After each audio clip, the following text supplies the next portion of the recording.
I am the Edison phonograph, created by the great wizard of the New World to delight those who would have melody or be amused. I can sing you tender songs of love.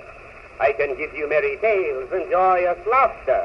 I can transport you to the realms of music. I can cause you to join in the rhythmic dance. I can lull the babe to sweet repose, or waken in the aged heart soft memories of youthful days.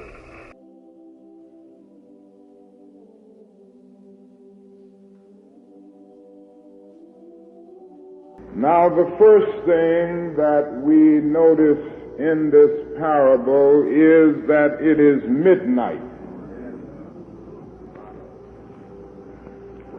It is also midnight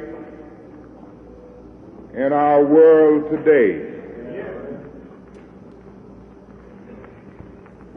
And we are experiencing a darkness so deep that we can hardly see which way to turn. It's midnight. This is no simple reform. It really is a revolution. Sex and race, because they are easy, visible differences, have been the primary ways of organizing human beings into superior and inferior groups, and into the cheap labor on which this system still depends. We are talking about a society in which there will be no roles other than those chosen or those earned. We are really talking about humanism. Bull Connor next would say, turn the fire hoses on. As I said to you the other night, Bull Connor didn't know history. He knew a kind of physics that somehow didn't relate to the trans-physics that we knew about.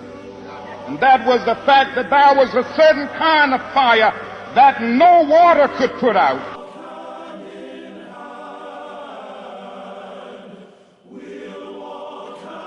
We cannot think of being acceptable to others until we have first proven acceptable to ourselves. This is what we have to do. Now, the other thing we'll have to do is this. Always anchor our external direct action with the power of economic withdrawal. That collectively, that means all of us together, collectively we are richer than all the nations in the world with the exception of 9. Did you ever think about that? After you leave the United States, Soviet Russia, Great Britain, West Germany, France, and I can name others, the American Negro collectively is richer than most nations of the world. We have an annual income of more than $30 billion a year, which is more than all of the exports of the United States and more than the national budget of Canada. Did you know that? That's power right there if we know how to pool it. Give us the ballot, and we will transform the salient misdeeds of bloodthirsty mobs into the calculated good deeds of orderly citizens. We have been through too much and seen too much and fought for too much if we ever needed to vote. How you going to tell me you're a second-class citizen? They don't have second-class citizenship in any other government on this earth. They just have slaves and people who are free. Well, this country is a hypocrite. They try and make you think they set you free by calling you a second-class citizen. No, you're nothing but a 20th century slave. There's still too much to fight. 27.4% of African Americans in poverty. 12 million children, red, yellow, black, and white, in poverty. 27 million Americans unemployed. 14% of African Americans unemployed. 49 million of Americans uninsured. 1 out of every 5 African Americans uninsured. 1 million African Americans incarcerated. Sweet land of liberty. So today our people are disillusioned. They've become disenchanted. They become dissatisfied. And in their frustrations, they want action. Well, I don't know what will happen now. We've got some difficult days ahead. But it really doesn't matter with me now, because I've been to the mountaintop. See this young black man, this new generation, asking for the ballot or the vote. That old Uncle Tom action is outdated. The young generation don't want to hear anything about the odds are against us. What do we care about odds? The masses of people are rising up,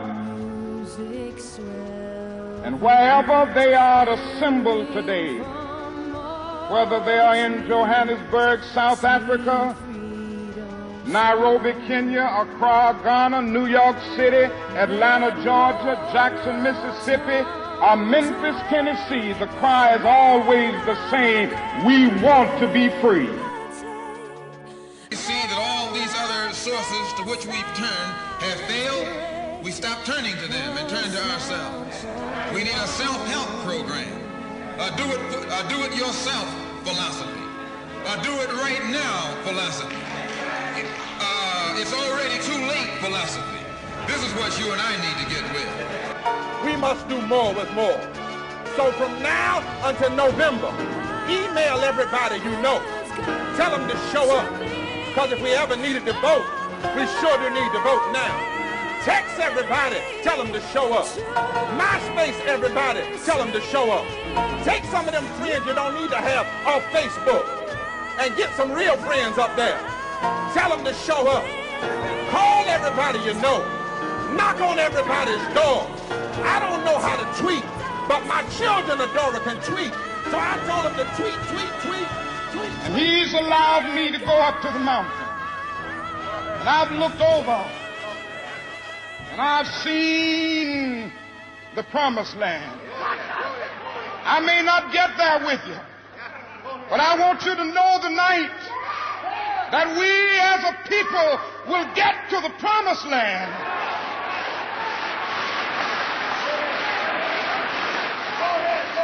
So I'm happy tonight. I'm not worried about anything. I'm not fearing any man. Mine eyes have seen the glory of the coming of the Lord.